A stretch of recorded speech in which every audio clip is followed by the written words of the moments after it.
This year marks 5 years since Afghans are living under Taliban rule again. History will remember this period as one of darkness, of injustice, of cruelty, of authoritarianism ascending. It will also remember that the international community failed to live up to its promise of human rights for all. But I'm also certain that when we look back on this time, it will be remembered as a period defined by resistance.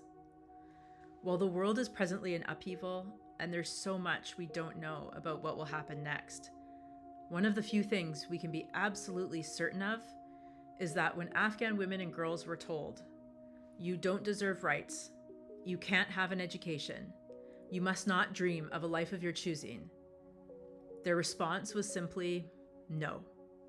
They rejected the prescription. As a result, the oppression isn't succeeding. When researcher Atifa Jalal Nasseri studied how her fellow Afghan women perceive education since the ban, she found that rather than deter them, the ban intensified their determination to learn. So alongside a story of suffering and repression is a story of defiance. And this defiance will ultimately be the thread that unravels gender apartheid. At Right to Learn, the priorities we're focused on this year are figuring out solutions to manage overwhelming demand. Tens of thousands of women request scholarships. Thousands of girls apply to enroll in online secondary education. Every day, our resettlement program receives new inquiries. The cross-cutting theme for every program we run is the need to respond to a volume of demand unlike anything we ever imagined. What this demand tells us is clear.